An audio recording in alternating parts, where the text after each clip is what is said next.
whenever you talk about safety in raw milk, you have to take a 30,000-foot, 120-foot, 120-year perspective historically on the safety of raw milk and pasteurization and why pasteurization was embraced to begin with.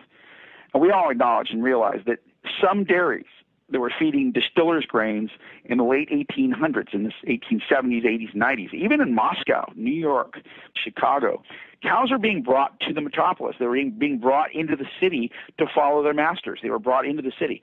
Well, Boston Commons didn't last very long when you put a bunch of cows on it. It was eaten down to nothing, and they needed to feed their cows something. So cows are pooping all over the place, and they were putting the cows in a confinement area, and they're starting to feed the cows brewers' distillers' grains. Distillers' grains were the kind of the byproduct of making rum and other fermented spirits.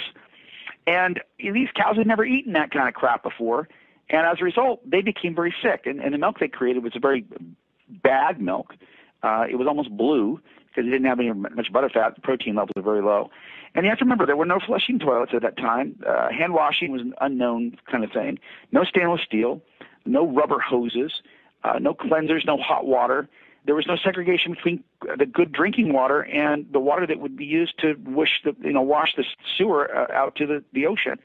And that was when, literally 50% or more of the people that drank the raw milk of those dairies would die every year. Dead. Ugly. And it was called the raw milk problem or the milk problem. They didn't call it raw milk, but the milk problem. It was Strauss.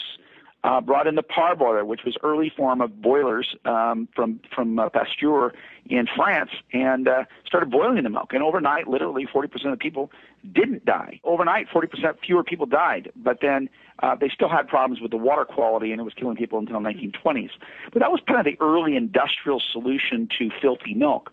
At that same time, in 1893, a guy by the name of Dr. Coit was a pediatrician, advocated for just cleaning up their act, having cows on pastures and testing the milk and making sure that things were clean and chilled quickly.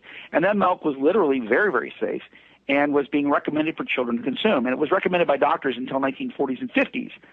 Certified raw milk was very clean. The last dairy to produce that milk was Altadena Dairy in Los Angeles, the certified raw milk dairy that produced so much milk. May of 1999, they actually went out of business. And that's where Organic Pastures Dairy started producing certified organic raw milk here in California. But the bottom line is the safety of raw milk is very, very good, but it's not perfect. It's not perfect because the immune system of the standard American diet consuming person is so weak. And even a pathogen that would not normally make a healthy person sick could make a person who has a tremendously depressed immune system pretty sick. But the data, the hardcore data is this. There's been 422,000 illnesses from pasteurized milk since 1973 going forward, and that's CDC data, the Centers for Disease Control. That's about 11,000 illnesses a year. They claim 17 deaths from pasteurized milk. There's actually a lot more than that because if you count the Jalisco cheese incident in 1985, there's another 50 right there from Listeria alone.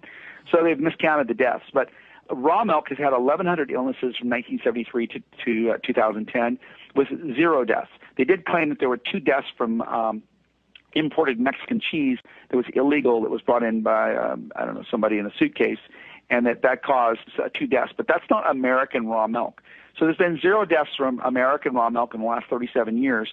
And, that kind of speaks to the fact that modern American raw milk is much safer than, obviously, milk from 120 years ago. So you have to get a perspective historically on what you're talking about when you talk about raw milk. Now, you have to remember,